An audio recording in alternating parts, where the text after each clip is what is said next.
श्रीशैलम मल्लिकार्जुन ज्योतिर्लिंग। ये हमारे दूसरा ज्योतिर्लिंग है जो आंध्र प्रदेश के कुर्नूल जिले में श्रीशैलम पहाड़ी पर स्थित है, इसलिए इसे श्रीशैलम मल्लिकार्जुन ज्योतिर्लिंग बोला जाता है। और यह कृष्णा नदी के तट पर स्थित है। तो यदि आप भी यहाँ दर्शन करने का, यात्रा करने का प्लान बना रहे हैं तो मैं इस वीडियो में आपको इससे संबंधित कंप्लीट इंफॉर्मेशन दूंगा कि आप यहाँ पर कैसे पहुँच सकते हैं, आपको दर्शन करने का यहाँ पर क्या नियम है, कैसे यहाँ पर आप रूम रेंट में ले सकते हैं, यहाँ तक पहुँचने का बेस्ट रूट कौन सा होगा, कि आपको कुल खर्चा कितना पड़ेगा, खाने पीने की सुविधाएं क्या होगा, ये सब चीज़ के बारे में इंफॉर्मेशन दूंगा। तो चलिए वीडियो को स्टार्ट करते हैं।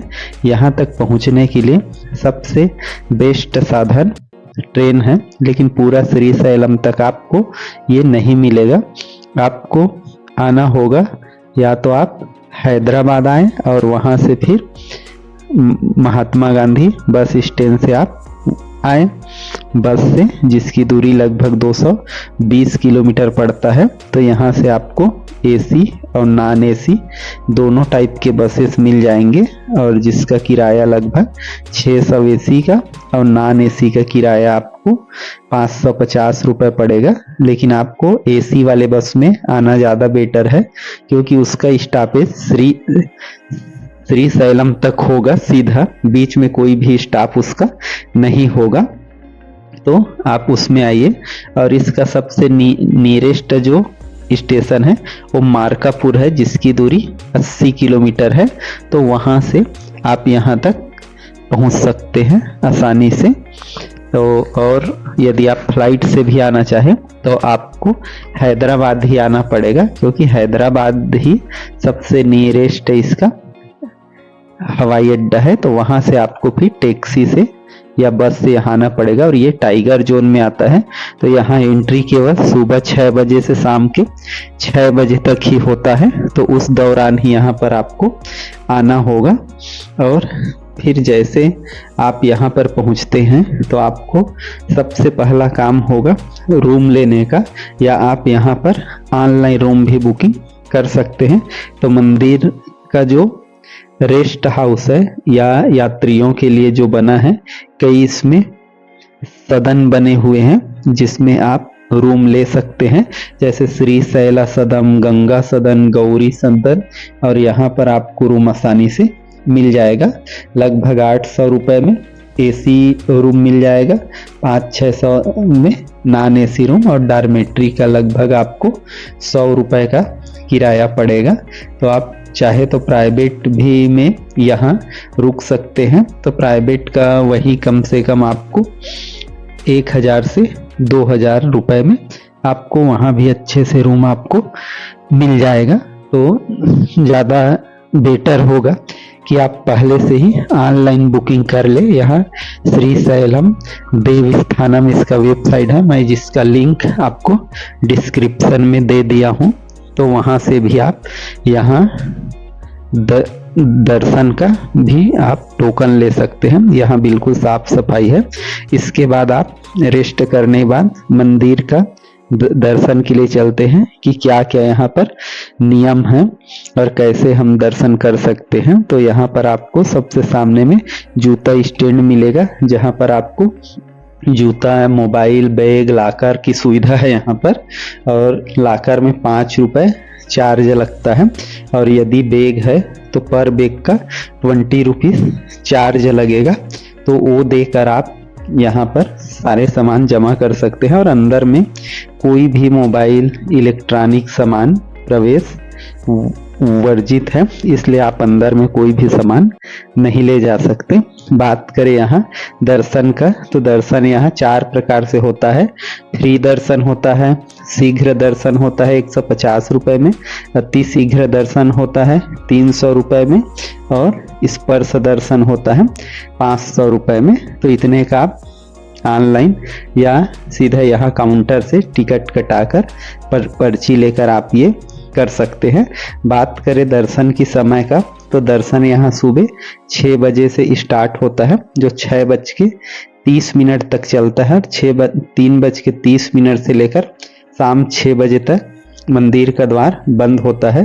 फिर 6 बजे से लेकर रात के 10 बजे तक ये शुरू होता है दर्शन, और ये जारी रहता है। फिर रात को 10 बजे से सुबह 6 बजे तक मंदिर का जो कपाट है, द्वार है, वो बंद होता है। तो यहाँ आप दर्शन पाकर फिर अपने आप को जो भी कष्ट है वो सारे यहाँ दर्शन करने से मिट जाता है। और ऐसा यहाँ का मान्यता है कि यहाँ जिनका भी शादी नहीं हो रहा है तो उनका यहाँ पर दर्शन करना बहुत ही शुभ होता है, क्योंकि यहाँ पर प्रत्येक दिन शाम को माता पार्वती और शिव जी का विवाह होता है। ये कथा ही इसी में है कि इसका पौराणिक महत्व यही है कि जब भगवान श्री गणेश और उनका भाई कार्तिक शादी के लिए जब लड़ रहे थे, तो भगवान शंकर जी और माता पार्वती ने कहा जो पृथ्वी का सबसे पहले चक्कर लगाएगा उसकी शादी पहले होगा। तो कार्तिकेय अपने सवारी में निकल गए यात्रा करने के लिए, जबकि गणेश जी माता पिता के चक्र लगा के पहले शादी कर लिए। तो यहाँ पर आकर कार्तिक जी थे, तब माता पार्वती और शिव जी भी यहीं आ गए। तब से ये मल्लिकार्जुन ज्योतिर्लिंग कहलाता है। तो यहाँ आप इसके बाद मंदिर दर्शन करने के बाद आप पथाला गंगा, जो 1 किलोमीटर की दूरी पर स्थित है, यहाँ ये प्रमुख यहाँ का दर्शनीय स्थल है। तो यहाँ पर आप आ सकते हैं, जिसमें लगभग 500 सीढ़ी नीचे उतर कर जाना होता है, या रोपवे की सुविधा है, जहाँ पर पर्सन 80 रुपए का चार्ज है और बच्चों का 60 रुपीज़। तो यहाँ से आप रोपवे से नीचे आ सकते हैं, और यहाँ से आपको फिर बोटिंग की सुविधा भी मिलेगा, जिससे आप यहाँ श्रीशैलम डैम तक भी आप नीचे जा सकते हैं। तो यहाँ पर आप जैसे घूम ले, और मंदिर के आगे दूसरी ओर एक अन्ना गुफा है, वहां जा सकते हैं, और फिर रोपवे से आप फिर वापस आ सकते हैं। और यहाँ से फिर आप दर्शन करने के बाद और दूसरे स्थान के लिए निकल जाइए, जिसमें से मुख्य है शिखरेश्वर स्वामी मंदिर, जो शिखर पर स्थित है। और यहाँ पर जो भी आते हैं उनके सारे दुख कष्ट दूर हो जाते हैं। शिखर पर ये है, और ऐसा माना जाता है कि यहाँ से श्रीशैलम का मंदिर का शिखर या वो भी दिखाई देता है पूरा, जिसे दूरबीन से दिखाया जाता है। यह एंट्री का 20 रुपए का पर पर्सन का चार्ज है। यहाँ दूरबीन से 20 रुपए में दिखाया जाता है कि श्रीशैलम का मंदिर यहाँ से दिखाई देता है। तो ये आप देख सकते हैं। इसके पश्चात यहाँ से जैसे दर्शन आपका पूरा हो जाए, तो यहाँ से और कुछ है साक्षी गणपति मंदिर, जो श्रीशैलम ज्योतिर्लिंग के आसपास ही स्थित है। और यहाँ दर्शन करके आपका ज्योतिर्लिंग का दर्शन पूर्ण होता है। और यहीं पर है हटकेश्वर मंदिर, जो जाना जाता है खास अपने दर्शन से। ऐसा माना जाता है कि यहाँ पर जो भी भोलेनाथ का दर्शन करता है उसका जो बीमारी है वो दूर हो जाता है, कोई भी बीमारी से। तो यहाँ पर दर्शन करने के बाद आपको और ललिता देवी पीठम मंदिर मिलेगा, आप वहां भी दर्शन कर सकते हैं। और इसके पश्चात आपको मिलता है दूसरा फलाधारा और पंचधारा, जहां से आप पंचधारा और फलाधारा का दर्शन कर सकते हैं, जो सीढ़ी उतर कर नीचे जाना पड़ता है। और वहां आप धाराओं मतलब झरना ही है यहाँ पर, तो इनका भी दर्शन आप कर सकते हैं, जो ऐसे माना जाता है कि ये भगवान शिव जी की जटा से आ रहा है या निकला हुआ है। ये यहाँ मान्यता है। यहाँ शंकराचार्य जी भी जब आए थे यहाँ श्रीशैलम में, तो वो यहीं पर रुके थे, ऐसा माना जाता है। अब बात करते हैं हम खाने पीने की सुविधा के बारे में। तो यहाँ आपको मंदिर के जस्ट सामने में ही प्रसादालय मिल जाएगा, जहाँ पर आप चाहे तो मुफ्त में भोजन यहाँ पर कर सकते हैं, जिसका समय सुबह 10 से 2 बजे तक और शाम को 8 बजे से 10 बजे तक का होता है।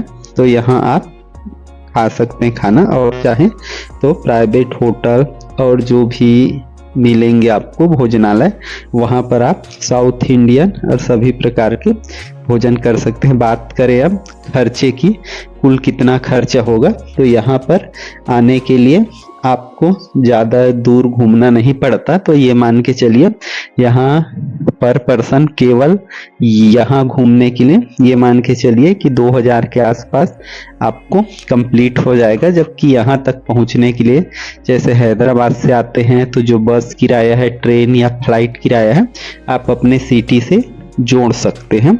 अब बात करें यहाँ आने की समय का, तो बेस्ट समय यहाँ होता है जून से अक्टूबर तक आते हैं तो बहुत अच्छा समय होता है। और साथ में आपको कुछ जो सावन है या महाशिवरात्रि है, ऐसे समय को छोड़कर आना चाहिए तो बेटर होगा।